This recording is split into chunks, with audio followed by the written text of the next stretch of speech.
And then she said, I'm at war with myself. What does that even mean? It's what all teenagers are feeling, I'm sure. Yes. Hey, everybody, I'm Big Dumb Chris. I'm Big Dan Matthew. And you're listening to the Big Dumb. Oh, misses! We've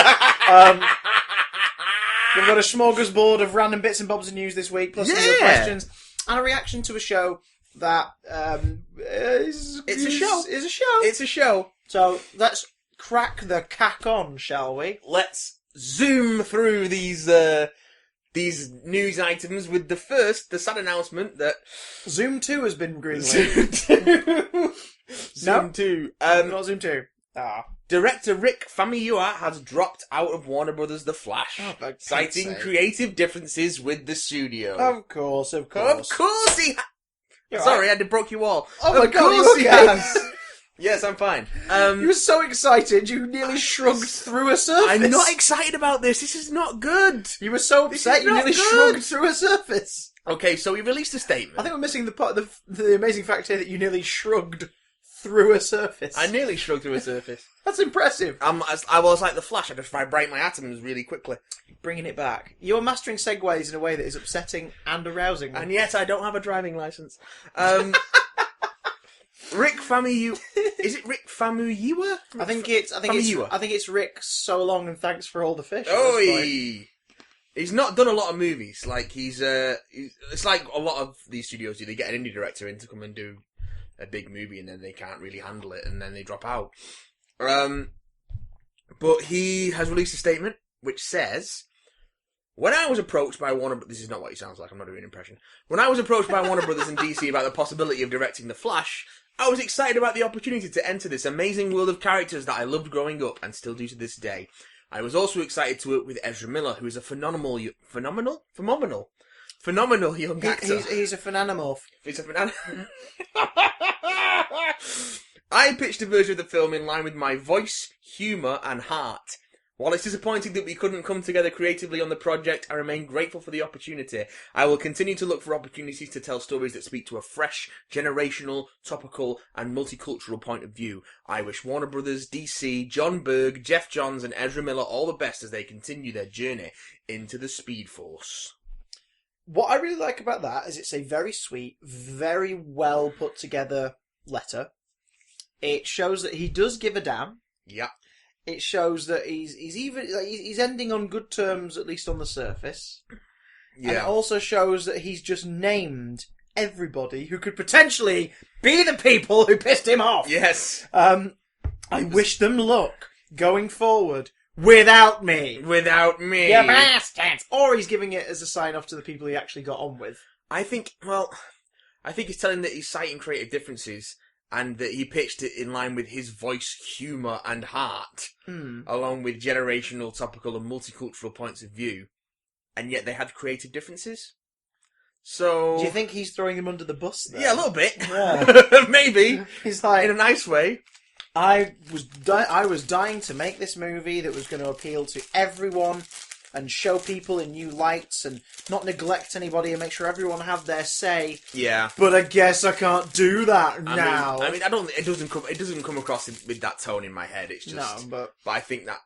I see what you mean, though. It's you could definitely read that into it if you wanted to.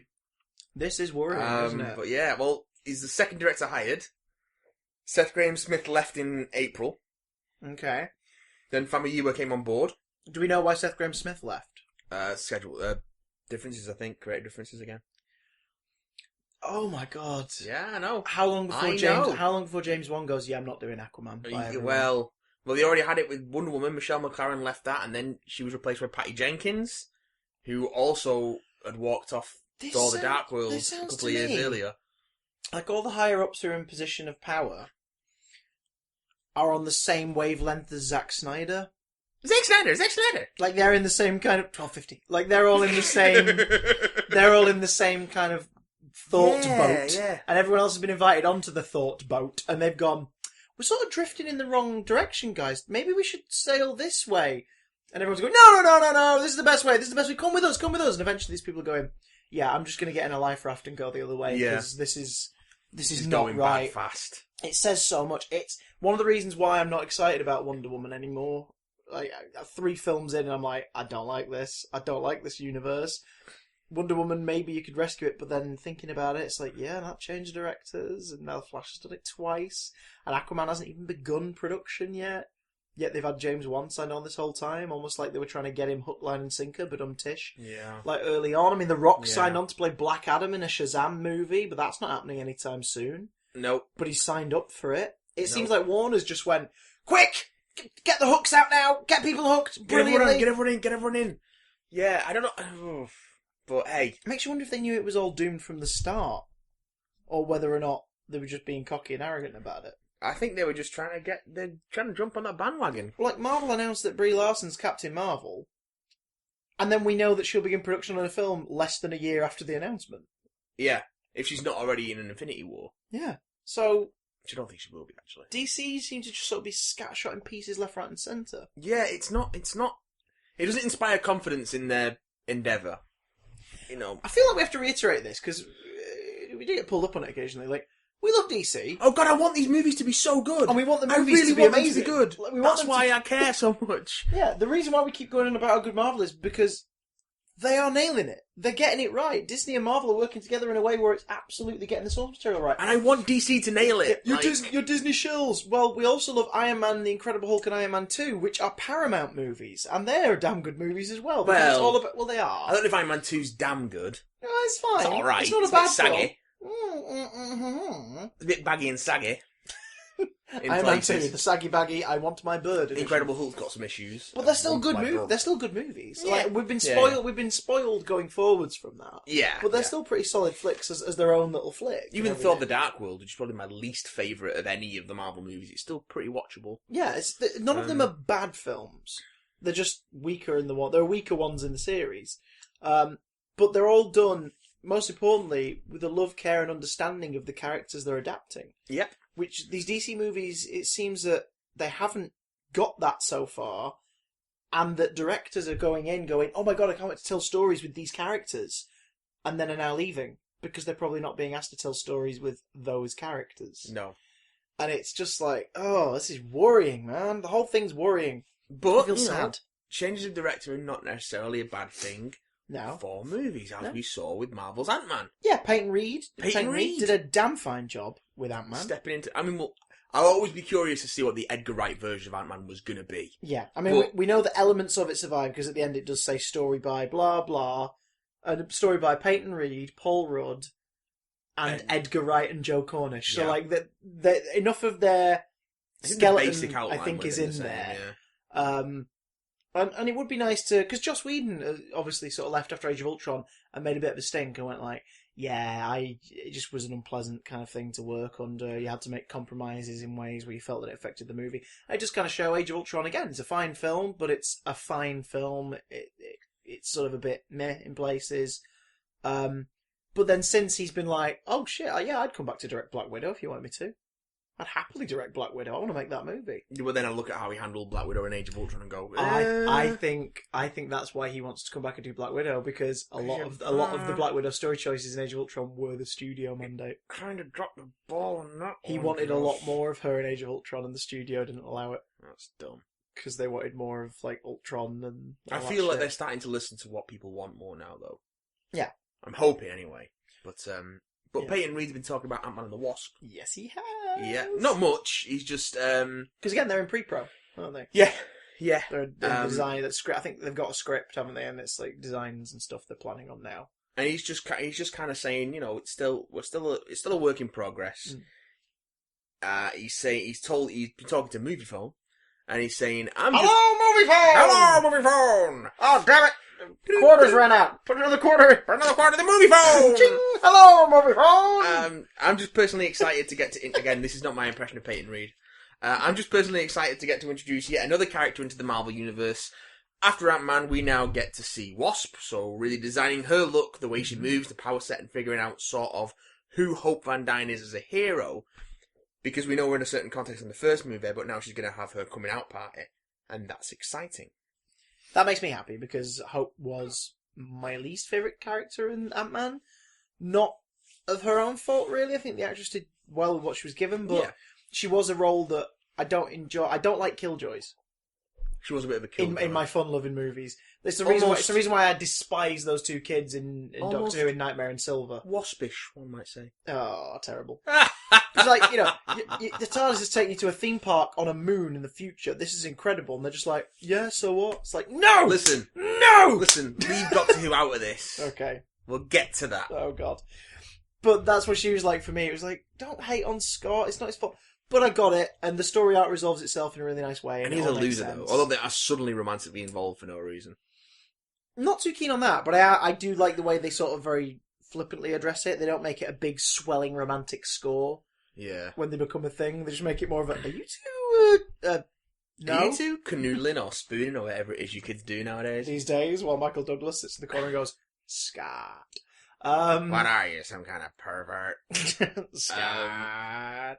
But yeah, Liberace sitting in the corner. And then Hank Pym comes home. He's like, "What the hell is this?" Ant-Man and the Wasp currently scheduled for July 6th, 2018. Cannot wait for that. I'll be honest, I'm really pumped for that. It's a ways away, but that first Ant-Man movie, because I just did not know what to expect out of Ant-Man, and it just ended up being really fun. Yes, and just fun and good. It was good and fun, proper boo-hiss, nasty villain. Yeah, like some really nice effects and. Again, one of those few ones where I'll go, if you can see it in 3D, pick 3D. Because, good God, the depth of field in that movie is amazing. Yep. So yeah, I'm all for Ant-Man and the Wasp.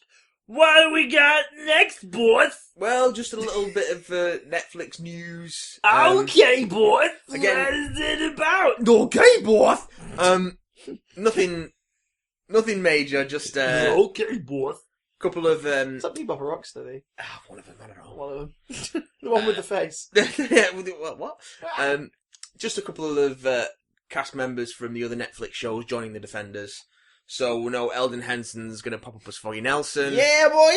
Ika Darville's going to pop up as Malcolm. Nice. And Carrie-Anne Moss is going to pop up as Jaren Hogarth. Excellent. I'm down with that. The Defenders. So that's cool. We're making it really a shared universe show. Yeah. It'll be the bridge as well, especially for those audience members who maybe watched Daredevil but weren't inclined to watch Jessica Jones. I know Jessica Jones has a fan base all its own as well. There are people who aren't fussed about the others, but they just watch Jessica Jones. They may be like, oh, go on, let's see what Jessica and Malcolm and Luke do in this show. Well, I feel like Jessica Jones has probably got more to say that you can apply to real life than Daredevil or Luke Cage has, because it is all about surviving trauma and abuse and sort of coming out the other side of that. So it'll be interesting to see what they do with their second season of it. Yeah, because she's still getting a second season, isn't she? Yeah. It's after the Defenders. We'll see Jessica Jones season 2. And I think the showrunner, whose name escapes me at the moment, has said that the second season of Jessica Jones is going to be entirely directed by women. Fair enough. So I think it's a powerful... It could definitely be a powerful statement of the show in itself. Statement for feminism in that genre as well. Yeah, which is quite cool. It doesn't feel like a gimmick that way. No. Like... It's not in a way where they were like, we're going to get a female director for Wonder Woman and stuff, or we're going to get... If we did Black Widow movie, it should be female director. It's like, it just should be whoever tells the story best.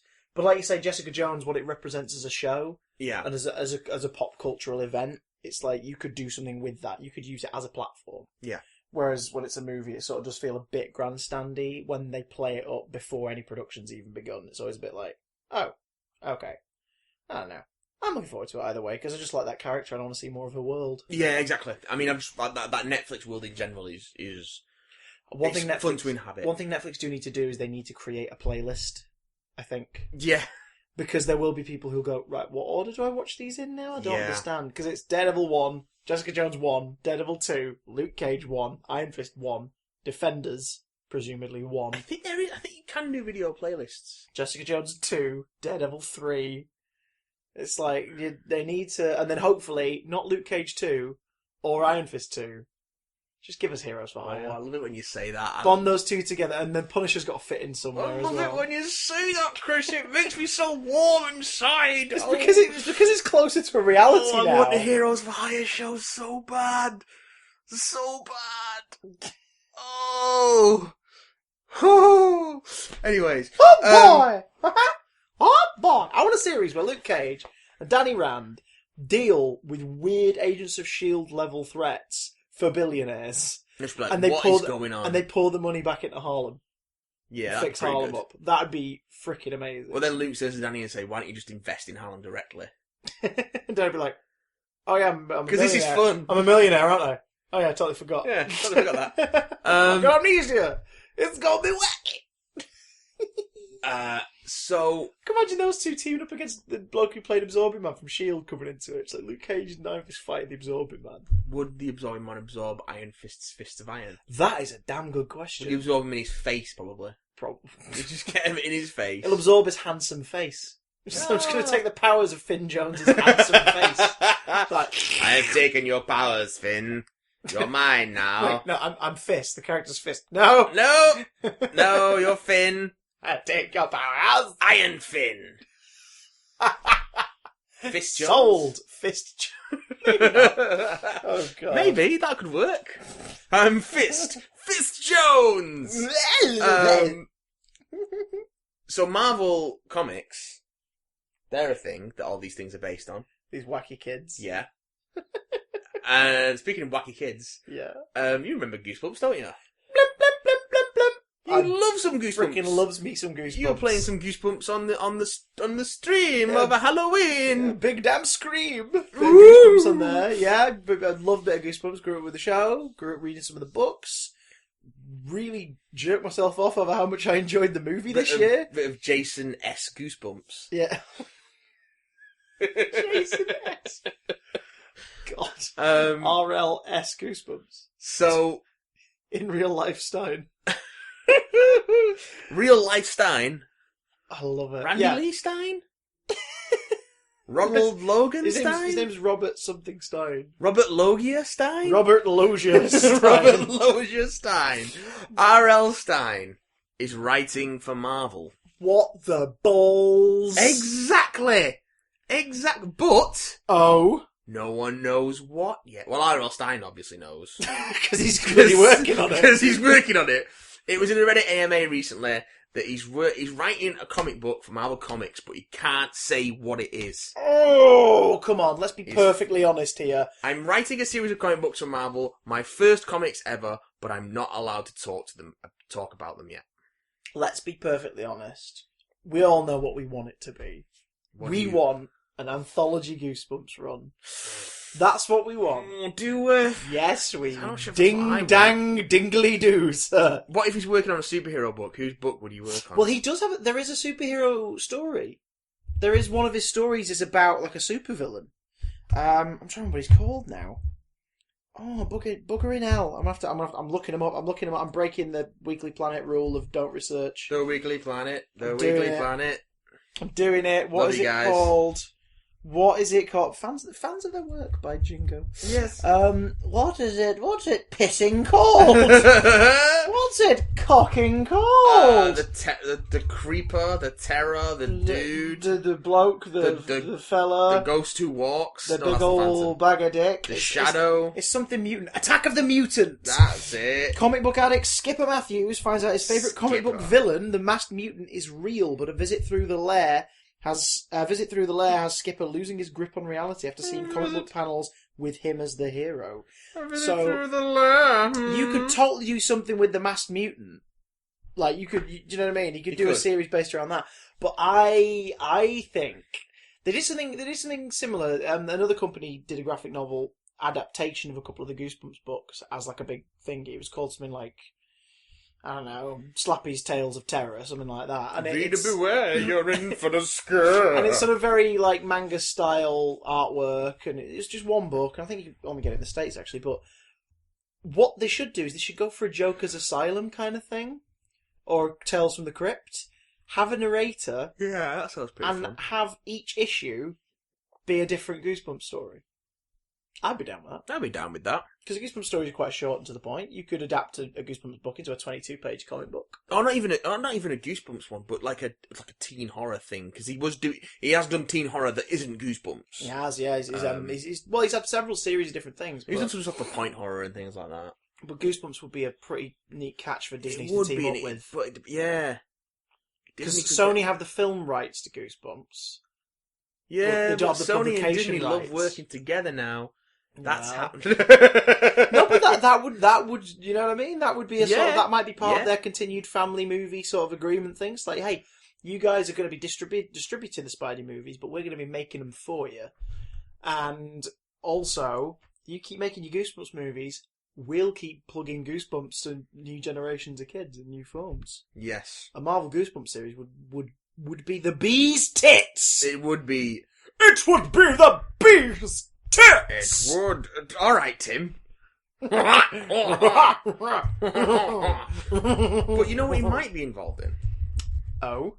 And this is purely speculation. Oh, Mince? But Marvel's next event is Monsters Unleashed. Yes, the ominous MU of which we spoke about a few episodes back. A few episodes ago. We now know about this Monsters Unleashed. We now know that Cullen Bunn is the skillful set of hands at the wheel. He's writing a five-issue mini with a whole bunch of artists. Yerb. And yeah, it's about monsters invading the Marvel universe. And as far as we can tell, kaiju-esque kind of events. Yeah. We're talking the big boys. We're talking Mole Man's biggest beasties. We're talking stuff from the Savage Land making its way to sort of New York kind of events. Classic Marvel monsters. But I'm from what I've seen of it, possibly also things that were in like Strange Tales or Journey into Mystery before they were spun off into their own characters. Superhero anthology books,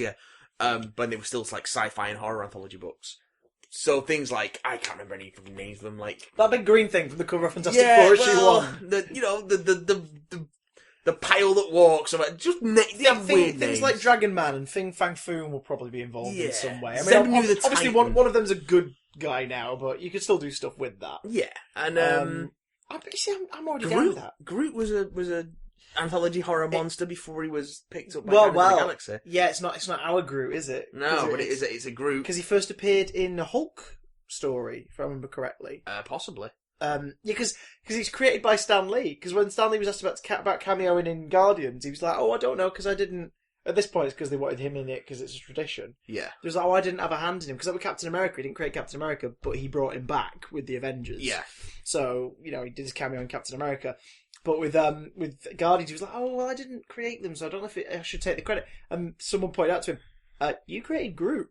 He was like, "Did I?" It's like, "Yeah, you created this monster, this evil tree thing," and then writers later on decided, "Oh, there could be multiple ones," and then there'll be a good one that hangs out with a raccoon. Yes, like, fair enough. Interesting. But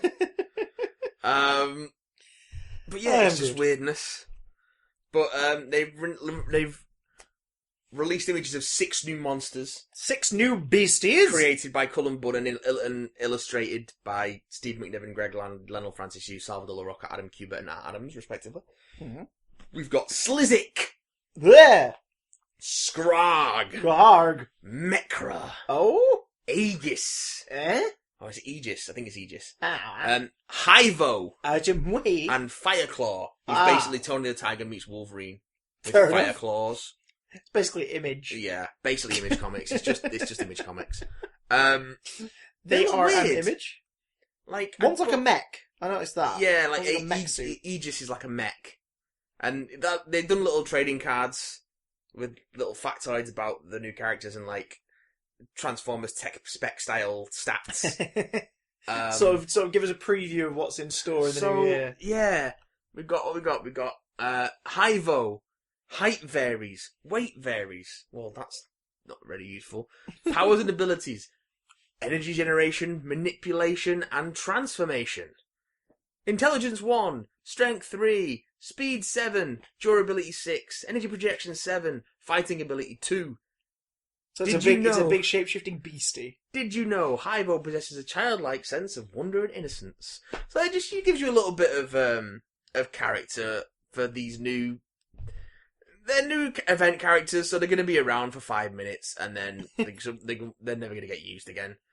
But it's just fair, dude. It's if events were sort of treated as sort of kind of flippantly and as just sort of a barrel of fun as this, I'd probably plug into a few more. Well, we're saying that now ahead of it coming out, but it'd be one of those things that's going to take over. It'll probably end up taking over all the books for like 6 months, like Civil War 2 has, which has been going on forever, and then they added an issue. And If it's just like here's a 5-issue miniseries, and there'll be a couple tie-ins for a laugh. But again, they've done what they keep doing, where they have books that are set after the end of the event coming out before the event's ended, so you now know. Like, Infamous Iron Man #1 spoils the end of Civil War. Because I'll give you a clue. There's a reason Doctor Doom is taking up the Iron Man mantle, and Riri Williams is taking up the Iron Man mantle.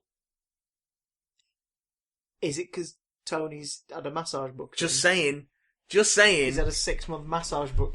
We wouldn't have 2 new Iron Men if Tony Stark was still Iron Man, would we? So is he going to be okay? I think we have a feeling. Matthew, is he going to be okay? I think we have a sense of how Civil War 2 might end. Matthew, is he going to be alright? He'll be fine. Stop crying. Child! Child! He'll be fine. And if he isn't fine, he'll be fine in another 2 years when they've got another Iron Man movie to plug. So yeah, Monsters Unleashed could be fun. And I hope it's just not another Heroes Fighting Heroes event.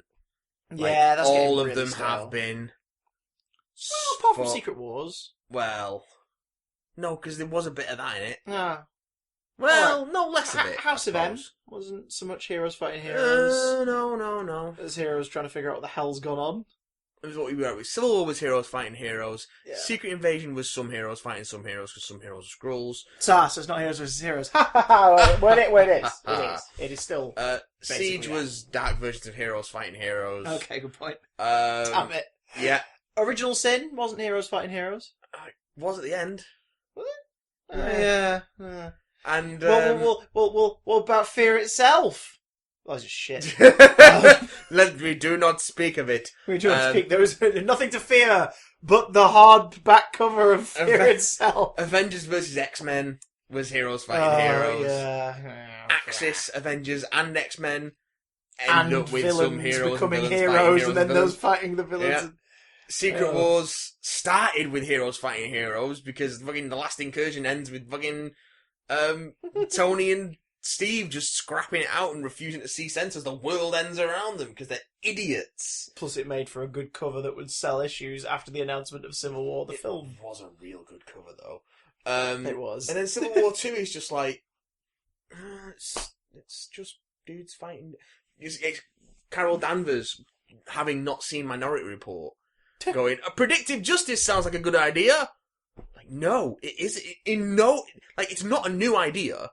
Like, that doesn't ring true to me as something Carol would even champion anyway. Yeah, exactly. And then Iron Man's like, no, you can't judge people on what they haven't done yet. So then they all fight. So you're just saying that because you constantly turn into a dick. Yeah, you're saying that because you constantly fuck up, Tony. That's why. But I've not read some... I'm going to have to give it a good read, but I just need to I'm probably going to wait for the trade. Because it's not finished yet, and I can't be arsed tracking down the individual issues, to be honest. Try grabbing it in nougat-sized chunks. And also, it's just fucking expensive, so...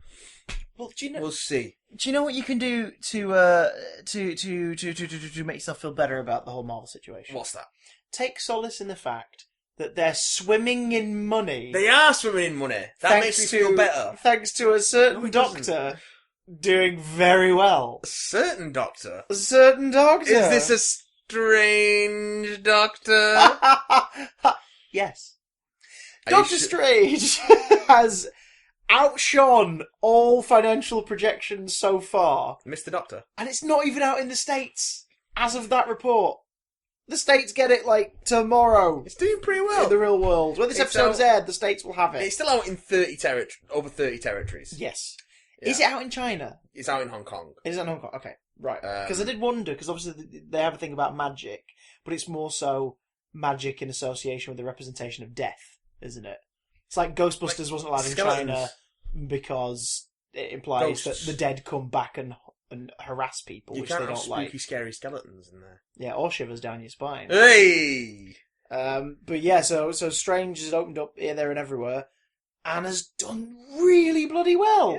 Because I imagine they were thinking the take for this is not going to be anywhere near Civil War money. Mm-hmm. It's probably going to be along the similar lines of Ant-Man and what we projected for Guardians.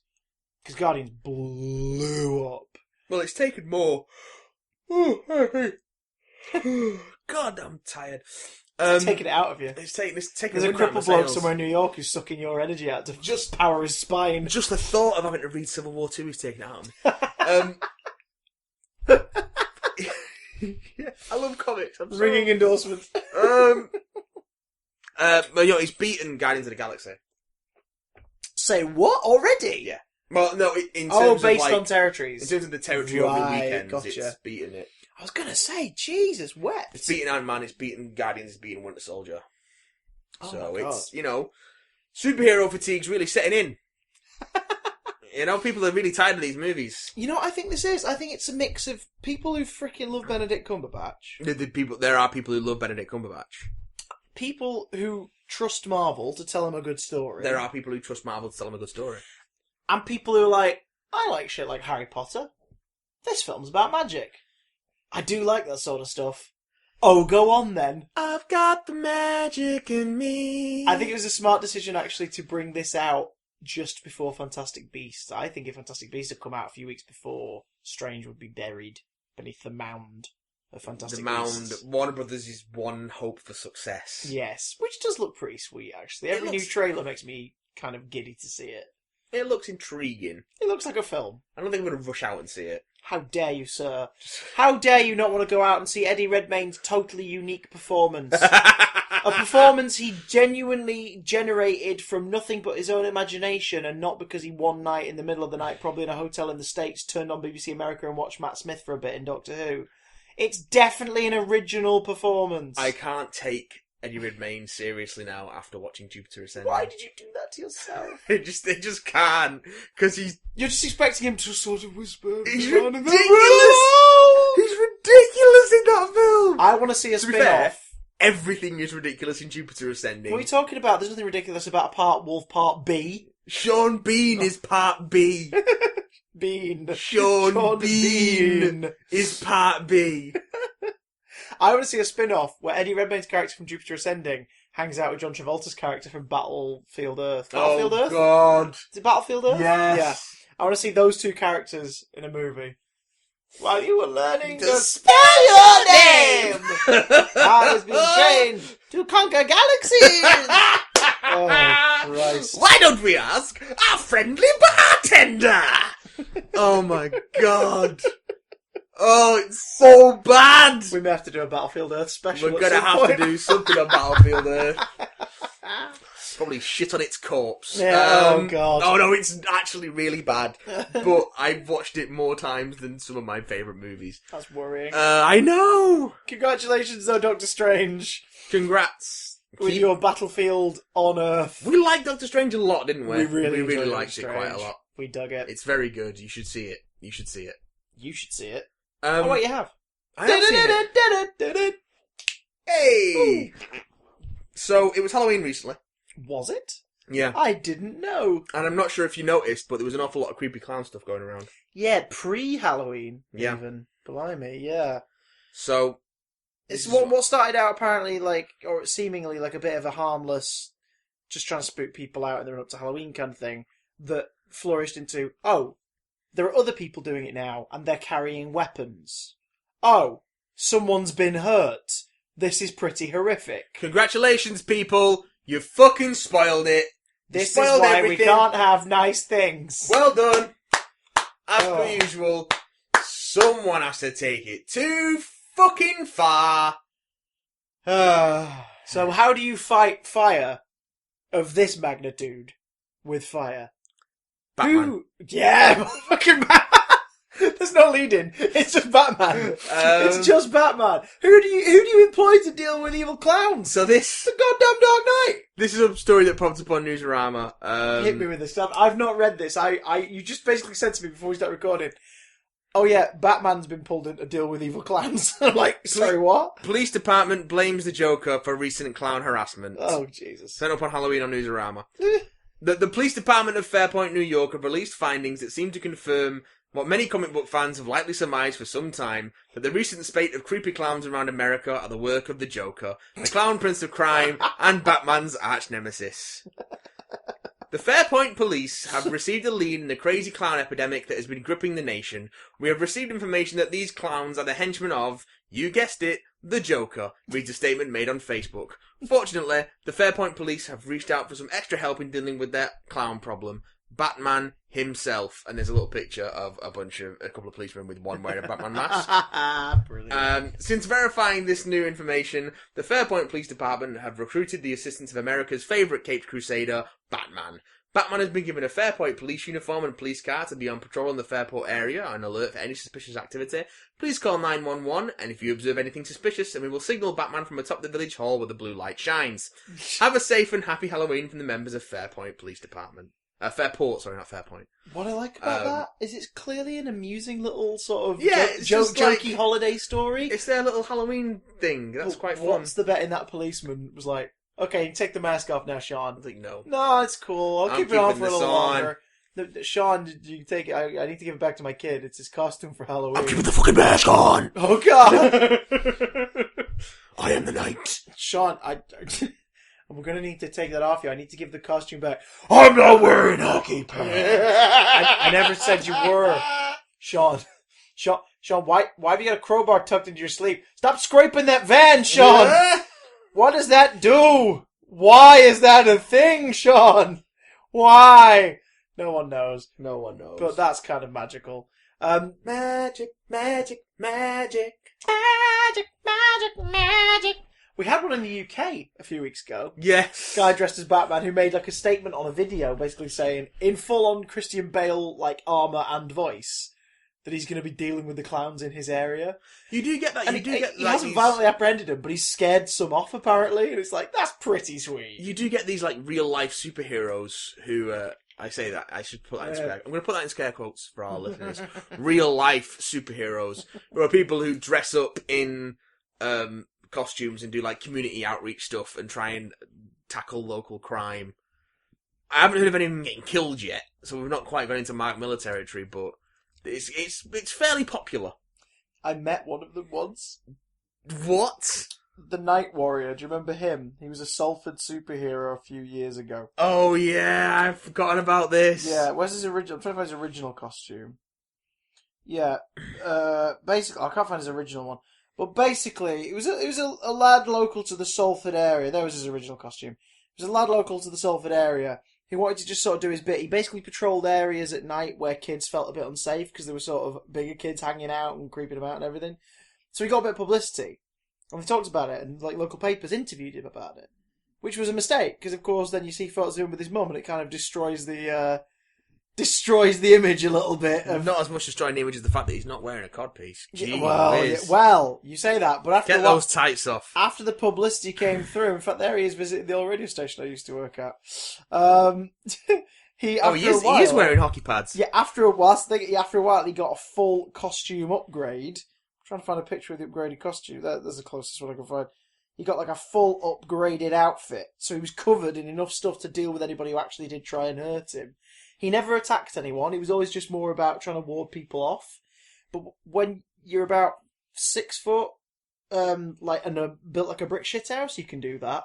When you're about 5'5" and clearly quite a scrawny lad, it doesn't quite work. No, he's not. It didn't help that briefly his girlfriend became his sidekick, wearing a very brightly coloured outfit. Here's the thing: his entire intention is amazing, and I absolutely adore the fact that he gave it a go. I really do. Because he did it with the best of intentions. But at the same time, I'm so glad that after a couple of years doing it, he retired and hung up his cape at the ripe old age of 20. Yeah. Not bless the lad. He did it on and off for like 2 years. And what was really weird is I was in LA watching Hollywood Babylon on an episode where they mentioned it. And I had to yell out that I'd met him because I was drunk. So it's like Hollywood Babylon episode something or other. I yell out, I've met him! And they're like, what? And they're like, where are you from the UK? And I'm like, yes! I've met him! He was at the radio station I work at! And they're like, what? They were really confused. Kevin Smith thought it was the most bizarre thing. They weren't as freaked out as I was. I was like the one show where they mentioned a Salford superhero. And you were there. And I'm there in LA to talk about it firsthand. It was the weirdest thing. I don't remember that much of our conversation other than I drunk 2 drinks called a zombie. Cocktails called a zombie. which is one of everything, and it's a red colour, and it's meant to make you feel like the living dead. Did it? Yes. Okay, well... I had 2 and 5 beers. Nice. I felt like crap. Nice. Oh. Oh dear. Yeah. So, after this, I'm going to have another zombie dressed up like Batman, and we're going to go patrol our local area. That's what we do. That's what we do. Well, speaking of people protecting their local area from threats and supernatural invasions and stuff, Matt and I continued our ever-loving quest to make it feel like it's pointless being on this earth and that we deserve all the misery we can get by watching Class Episode 3. Now, for those who are long-time listeners, first-time writers, you may realise that last week, our conclusion of Class was, I really didn't like it. And Matt was like, it's not for me, so it doesn't upset me. However, I watched Class Episode 3, because I wanted to give it a chance. And I'm a sucker for a Monster of the Week TV show, if the monster looks interesting. And I had feelings. You watched it this morning out of curiosity, or because you thought Chris is going to tell me about it? I thought it was going to come up. And also, when we go to our questions, we've got some class discussion going on. So. Okay, well, it's going to be an ongoing topic, I feel. Yeah, we'll touch briefly on episode 3 here, because here's the thing. I don't want to give the wrong impression here. If you are enjoying Class, because it does have a fan base, if you are enjoying it, great. I'm glad you are. Look, if you enjoy getting your nuts trod on by a woman in heels, more power to you. You get your kicks where you can. But don't ask me to do it. But this is our podcast, and the opinions we express are our opinions. They're actually our opinions. So if you don't agree with our opinions, don't fine. Tell us we're wrong. Because you're not wrong for having a different opinion. Yeah. I mean, you could say Class is good television, and then you are wrong.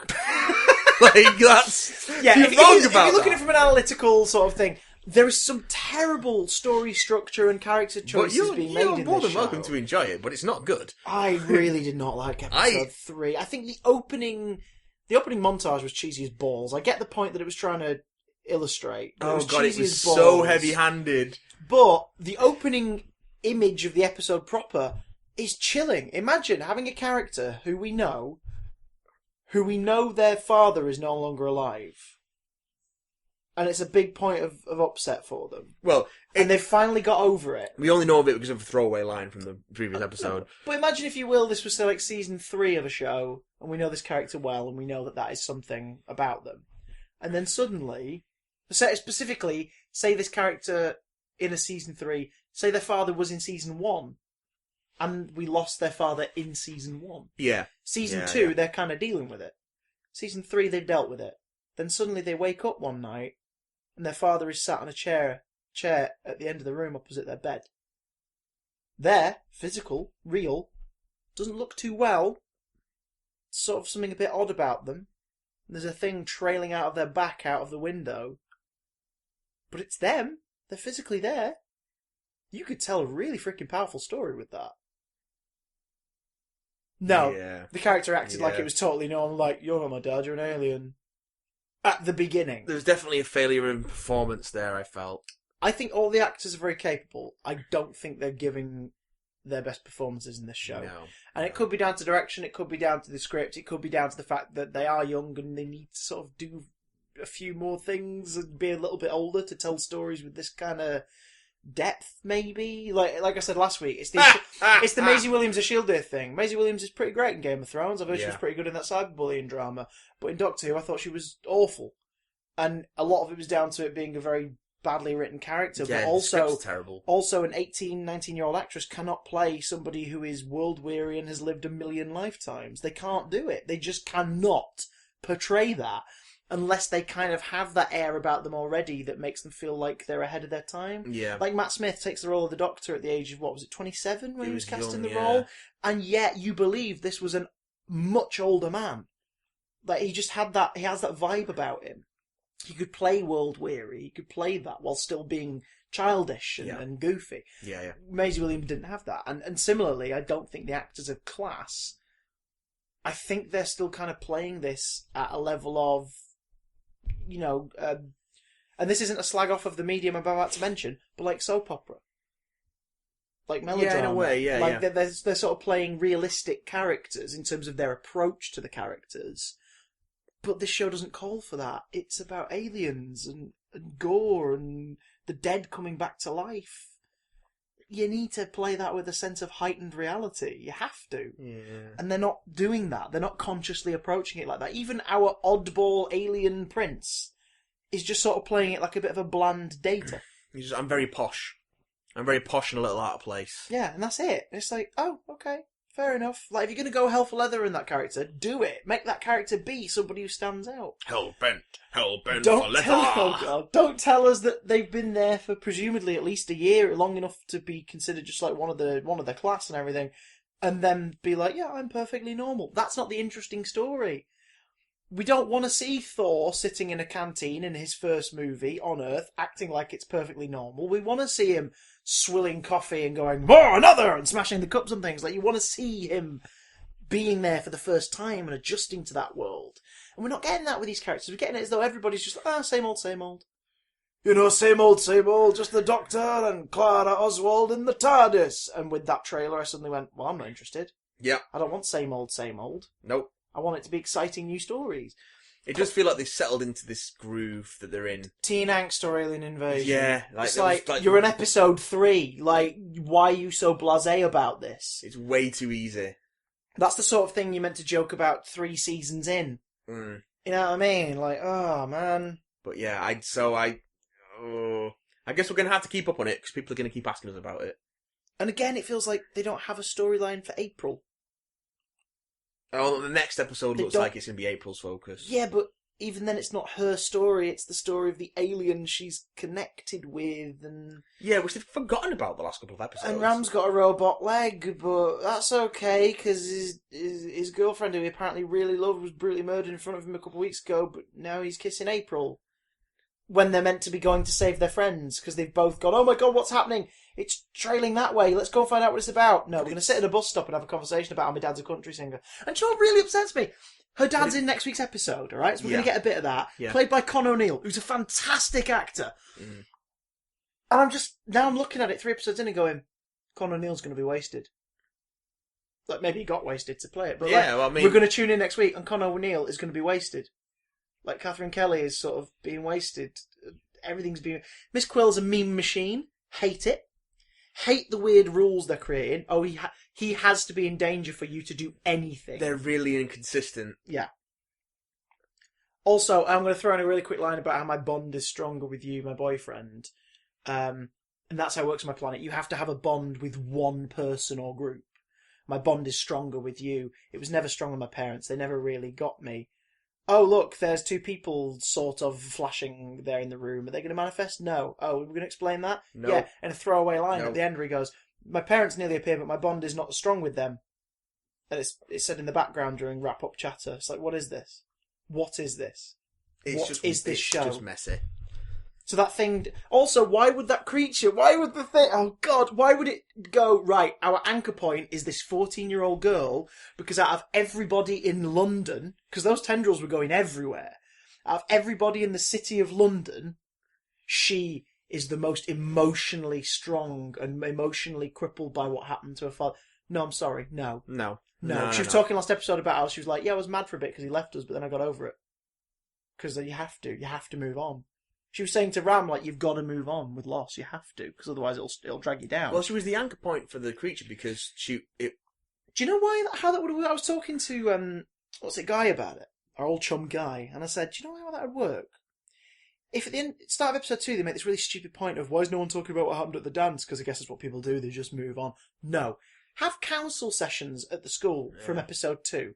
Because the school saw these creatures attack the dance, and a girl died. A pupil was stabbed to death and then eviscerated, like annihilated in front of people. Although she's missing. She's missing, but like she's definitely dead. Yeah. So like, have a counselling session and have episode 3 start with Tanya. It's Tanya, isn't it? Tanya at a counselling session with a counsellor at school, asking her about stuff. And obviously she doesn't want to say what she knows, but maybe they tap into home life. And she gets a bit uppity about it, and she doesn't really want to talk about it. And this is the first we find out about her father. Yeah, she doesn't really want to talk about her dad. And she just sort of wigs out and she's like, can I go now? And they're like, yeah, we're not forcing you to stay, you know, if you want to go. And that's us going, oh, there's something about her dad that she doesn't want to talk about. What is it? Yeah. Then as she leaves, show one of those gateways, or those bumholes of time, or whatever they call it. Bunghole in time. Show one of those. The gateway. Show one of those, like, Crack in Time style openings. Do you know what I mean? Like, or show that it was there in the room the whole time. Yeah. And that it, you know, grabs the counsellor, or it doesn't. Because then, you can go, guess what? It opened at that moment, that thing found a gateway to our world, and the first person it has heard was Tanya. So Tanya's its anchor point. We know her pain. We root with her. Yeah. So you start with the dad. Then, the longer she's talking to the dad, in an impressively written two-hander between that actress and the actor playing the dad, that is more than one note. Because I got the sense that he's very good as well, but he wasn't being given much to do. He was doing more, though. Yeah, but she wasn't giving. No, and again, that could be down to direction. It could be editing even, but yeah, it's just... Have it so that the longer she talks to him, the more it's rooted. So then you see, over the course of that first 20 minutes, another tendril comes out. And then another. And then another. So it's escalation. So it's like, oh my god, the longer it's here, it's going to screw with us. And it either has to delay long enough to devour as many people as it likes, or if it manages to devour her, it then anchors, and it's here. And it will keep feeding off different people. Yeah. That'd be great. Also, we've seen it cover people in stuff. They never really explain what that was about. Nope. Like, I'm guessing they were the people who didn't have inherent tragedies in their life. But then it implies that it already spoke to her mum, and that's why she's covered in tendrils and paralysed. Because it already spoke to her and it didn't get a response out of her. I'm sorry, no. She would have run over and grabbed him immediately and hugged him. I would have thought so, yeah. Yeah. So, I mean, not to sound like I could write about a TV show, then why don't you do it? Because it isn't as easy as that. Don't be so flippant and facetious. But at the same time, I have just devised, my opinion, a better version of that premise already. Yeah. Because then that's it. And you make sure that the way it's defeated isn't by a boss being driven through a tendril. You defeat it in a very clever emotional way between those two characters having the conversation. You find a way to do it, and you don't do it with the anger at, you left! Or you do, you make that her therapy session. This is her finally opening up about losing her dad. Yeah. And that's what defeats it, you know what I mean? Like, do that. Just... To defeat it with the power of heart. Yeah, and only have maybe one or two of the other characters visited by someone from their past. Yeah? Yeah. Don't show it happening all over the place. Because you could literally have it's like, trying to stay alive in the meantime, it is just grabbing random passers-by and dragging them into it. Because it needs to eat something to stay, do you know what I mean? Yeah. Like, because then you get the whole creepy body horror. Because even in that, they mentioned that, like, they found their way to... They found out about Earth because of cracks in the universe.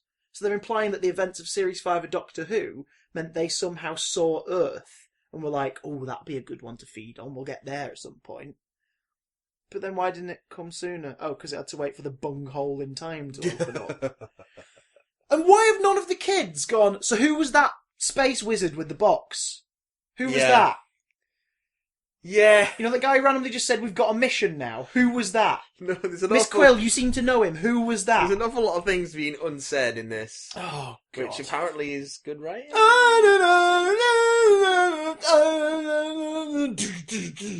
Welcome to the show.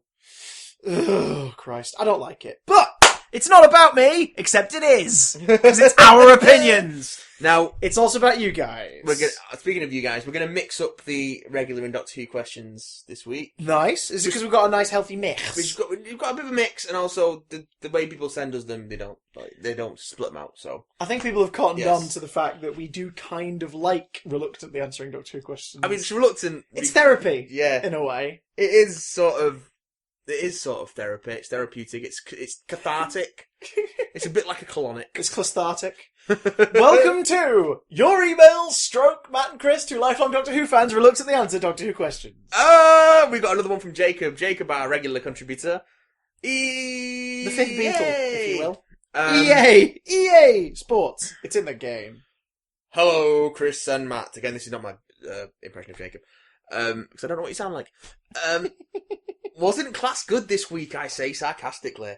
Before I get into ranting mode, I would think to say that I relate to none of these characters. I'm 14, I go to secondary school, but to me personally, none of these characters are relatable on any level. What are you talking about? You sit in individual desks in your school, don't you? Like in America.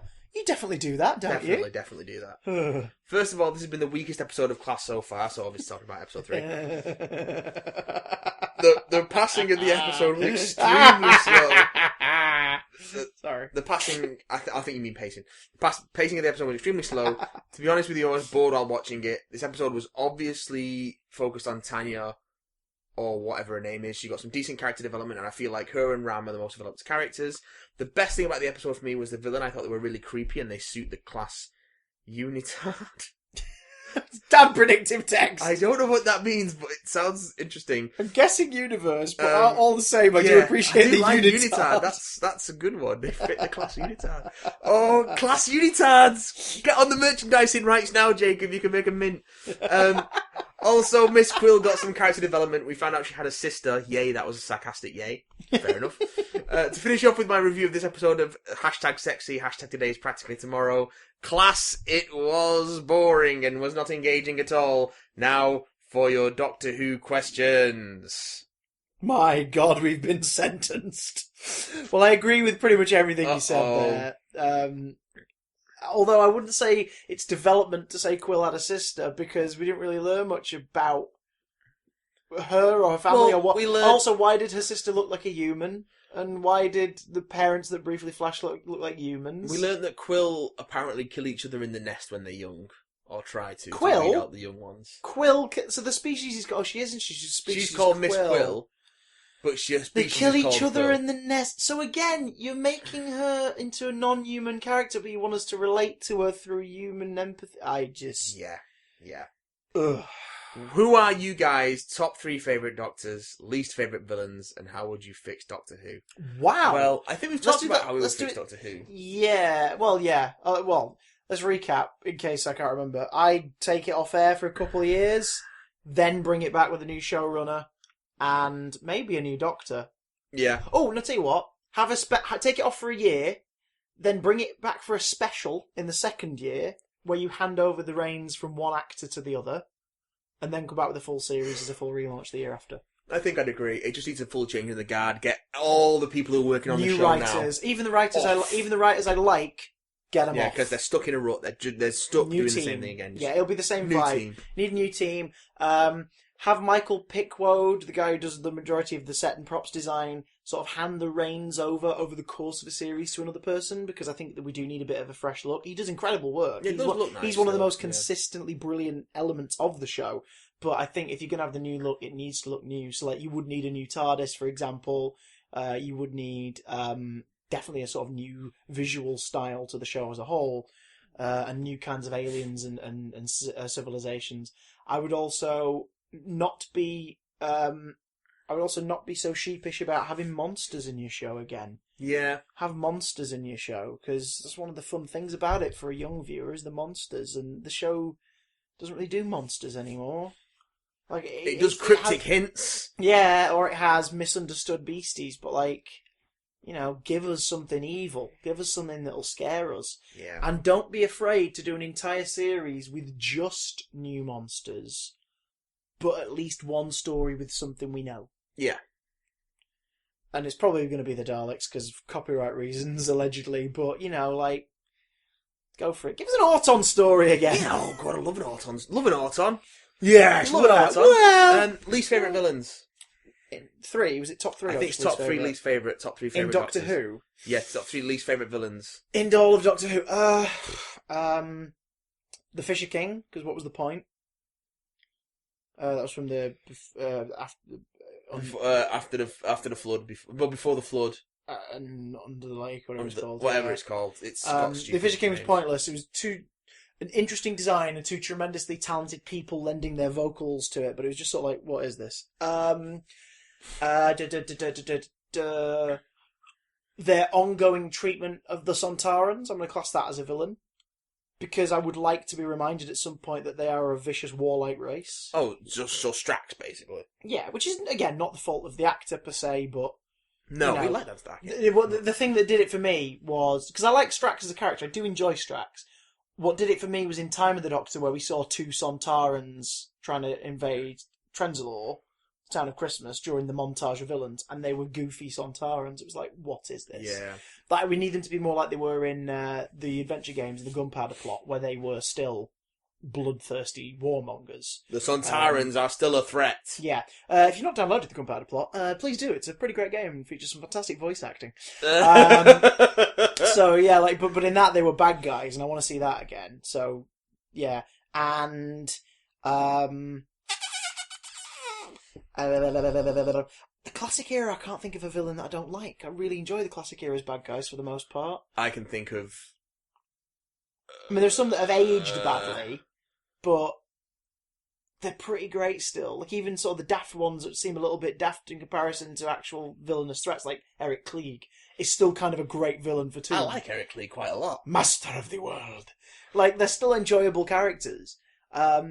If you like Eric Klieg, his ongoing adventures can be heard in the Aimless Wanderings audios. Of course. Eric Klieg appears quite often. Of course. Who else? Oh, it's mostly modern villains I don't like.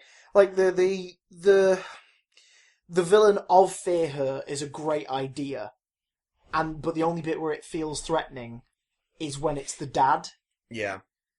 But that's more the threat of the dad than the creature. So, yeah, Fisher King... ongoing treatment of the Sontarans and the crooked man from Hyde. There you go. Because it turned out to be a misunderstood creature who just wanted to be with its love. And also the fact that the Winders turned out to not be threats in The Beast Below. Yeah. You don't get... Is it Terence Hardiman?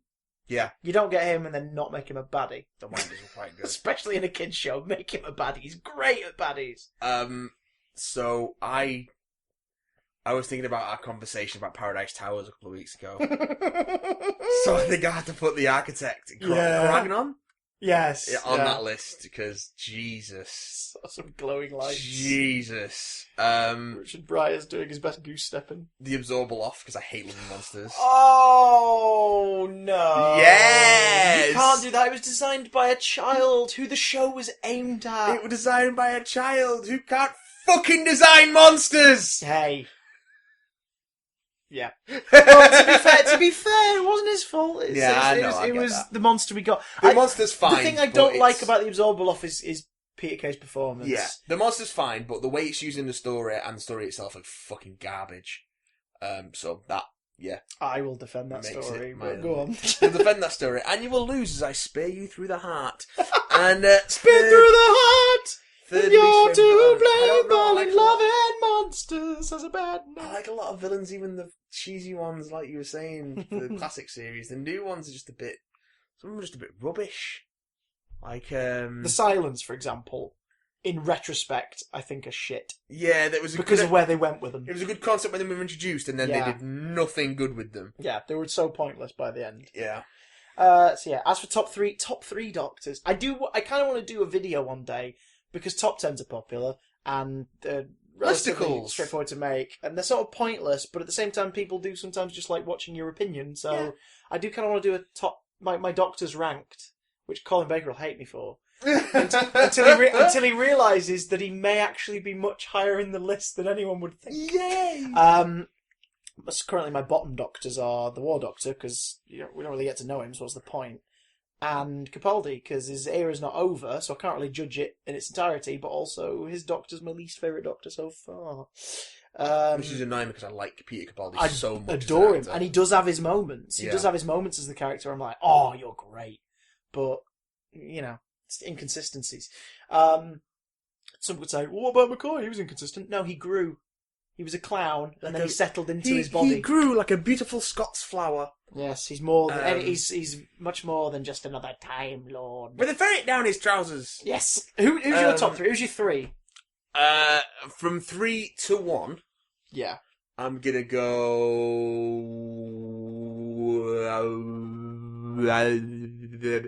I'm gonna go.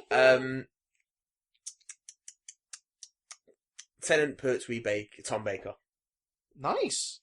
My 3 at the minute are probably in third Smith, because I have a huge respect for his ability, in hindsight, to elevate material that doesn't quite work. Yeah. Plus, I think if I was going to meet one of the Doctors, like if it was just a case of you bump into one in a corridor mid-adventure, I'd want to bump into Smith, because he's just so lovely. Second place, Pertwee. First place, you all fucking know by now. It will always be and forever be. Oh, you know. Bananas are good. So, King Eccles Cake, our Lord and Saviour. Yeah, that's it for my Doctors. Yeah, it's good. Smith, Pertwee, Eccleston. Before I say goodbye, Jacob writes, it's the hardest thing to say. I want to say that you make my week a better one. Aww. I don't really have any friends who like stuff that like Doctor Who, Star Wars, superheroes, so I enjoy immensely listening to two nutters who love this stuff as much or maybe even more than I do. Well, Jacob, you're very welcome. You're a very sweet, very polite, very wonderful young man. Very sweet and good to us. I'll tell you this, mate. You don't have to hold out long. Come post high school, start of college years, especially if you got a college, you will finally meet people. You will finally meet people who no longer feel like they have to. Because the thing is, you will be surrounded by people who like this stuff. Yeah. They'll just pretend they don't because they feel they won't fit in if they do. When you get to college, you meet the people who go, "Screw that! I like this shit. Do you like it? Me too. Great. Let's talk about it." So don't worry about it. You've not got long to wait till you meet more like-minded individuals. But till then, I'm happy that we help alleviate some of the stress of being a closet-dwelling nerd. I've been there. It sucked. When I say closet-dwelling nerd, I'm not making assumptions on your sexuality. I'm happy to help. But what I am saying is you don't have a cave, so you've probably got a closet full of gadgets and superhero outfits. Batman costumes. Before I dig a hole deeper in that closet. But then Jacob forgot a question, so he sent us another one. Fair enough. An epilogue. In my last email, I forgot to ask you, what are your top 5 favourite Marvel movies? Oh, Jesus. There's 14 of those now! If we're talking about the MCU films, I think we'll save this for a podcast. Jacob, I think we're going to table your question, which is a very good question. We're going to come back to it, and we're going to do it in more depth. You've inspired an episode. So thank you for sending us that. We're going to use that. So look out for that one, because I think I had fun doing that with Red Dwarf. Yeah. I think we should do it with some MCU stuff. Some superheroes. And other such noises from 90s cartoons and games. What's next, you gorgeous beast? Lewis Christian. Whose views we may or may not endorse. Hello there, members of the Huge Darned podcast. Knockoffs! Those fuckers over at Huge Darned are going to have us over a barrel! That's your phrase of the week. Oh, I'm tempted to call this episode Over a Barrel. Over a barrel of class. I have a question. Yes. Have either of you watched any Black Mirror? Thoughts on it? If so. I have. I think we've both watched the same amount. Have you watched all of the original run, the Channel 4 I've run? only watched the first season. Okay. And the first 2 episodes of season 3. Not yet. I've watched the complete Channel 4 stuff, so Series 1, 2, and White Christmas. And the first 2 episodes of Series 3 as well, yeah. I adore that first season. It's so And good. I've really liked the first 2 episodes of Season 3 so far. Season 1 is great, because you start with a ridiculous premise that is frighteningly realistic, really. The Rory Kinnear stuff. Oh god, yeah. It's because horrifying. you're like, oh god, this could happen. It's horrifying. And that's not even touching on the whole thing we found out later that sort of is connected to Which, to be fair, isn't really true, but it's just... Involving a pig! Episode 3 is really bleak, the Toby Kebbell one. Oh god, it's just it's already depressing watching a couple fall apart on television, but watching it happen to that degree, with the whole scrutiny and the CCTV aspect of it, but in a personal context, it's like, this is depressing. This is so depressing. Plus it starts Black Mirror's theme of, don't worry, the horrible stuff will mostly happen to people who are very rich.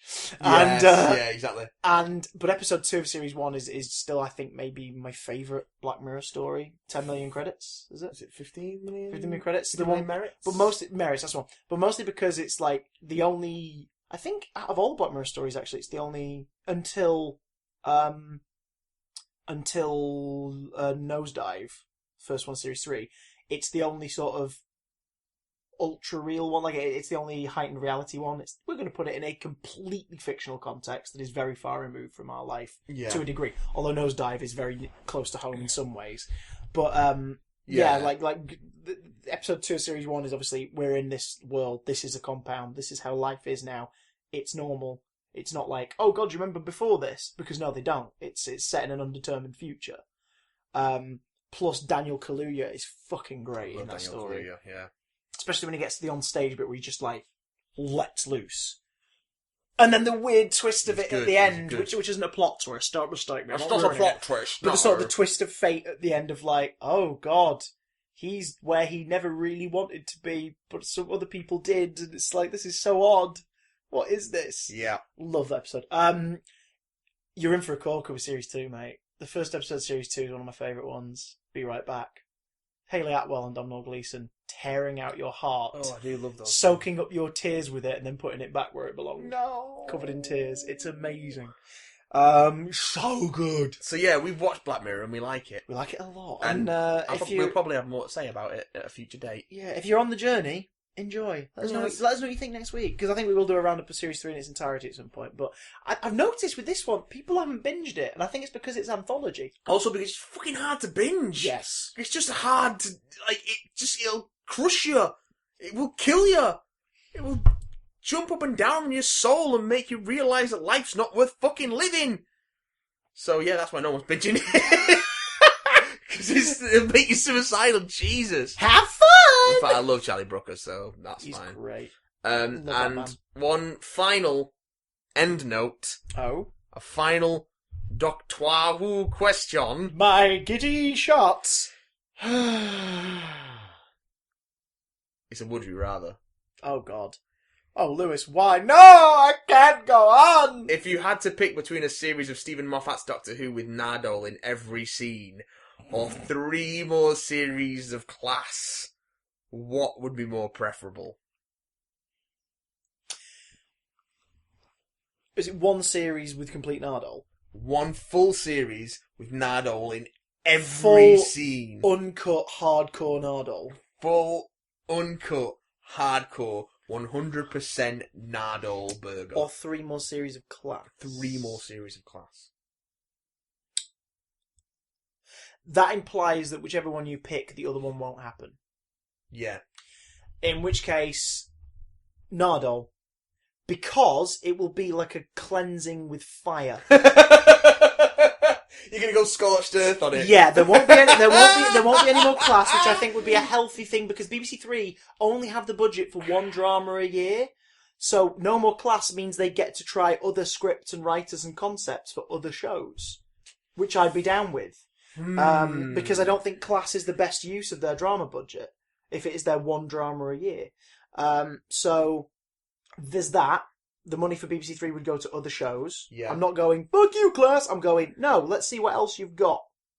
So that'd happen. Plus, bless Matt Lucas, but it would be the worst series of Doctor Who in known history. It would destroy the show, and as we've said before, that might be for the best, because it means that you could bring it back a few years down the line with a complete overhaul. Just let it go. Which is what it needs. Because they'll never completely get rid of it, because thanks to Top Gear, the original Top Gear stopping, Doctor Who is the Beeb's biggest worldwide pull of money.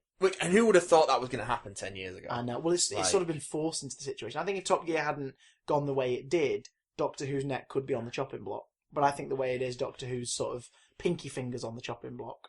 There's more of a... Now, don't mess this up too much, guys. Just a tip on the chopping block. Just a tip. Just the tip. I'm really torn. A-O-U. They are the vowels. I'm really, really torn, because I get what you're saying about Class not being the best use of BBC Three's budget. Let me simplify, because I know what you're thinking. Whichever one you pick, you have to watch it. Yeah, no, I think it says that. Because at first I was like, well, I just won't watch the 3 new seasons of Class, but... No, I'm not going to say that. I'm going to say, I think, like, we know Nardole's a dead end. There's no hope. There's no hope in that situation. No. But I think there's room for Class to improve. which it's only going to do if it does more. Yes.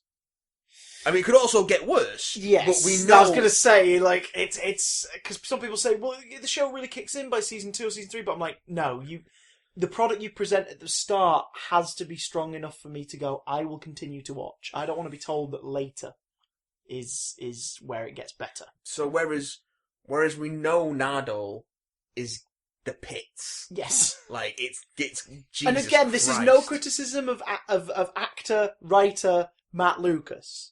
It is a criticism of the decision to have this character be a regular character in a show, and also where he serves as an odd bit of comic relief rather than a relatable, believable character. To have him in every episode would be hell. It'd be lovely to just let Matt Lucas act. Yeah. Give him a character who wasn't comedy sidekick to River Song and a Christmas special. Like, that'd be fun. I'd watch that. Have him be some kind of whimsical Time Lord-esque character. Like how the Time Lord used to appear to John Pertwee dressed in, like, bowler hats floating above the air. Like, have Matt Lucas be that kind of character who's sort of helping lead back to Gallifrey in some way or something. That'd be great. I'd be up for that. So, like a Dream Lord, but nice. Because we know Nardole is so terrible, I think I'd rather have 3 more series of Class because there's a possibility that it could get better. Do you know what we call this? What? A class divide. And on that note, if you want to get in touch with us, you can anytime. Email bigdamcontact@gmail.com with any questions you like, be related to geek news, things and reviews, points of views, especially, of course, if you want to ask us a Doctor Who question, which we'll answer reluctantly. Or get us on Twitter, BigDamcast. Twitter, BigDamcast.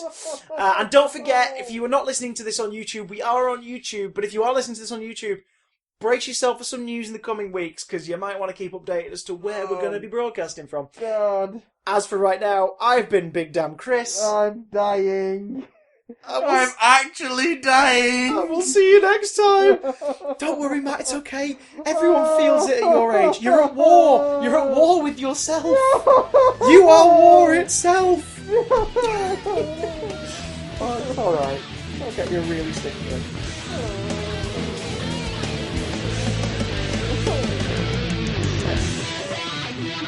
Oh.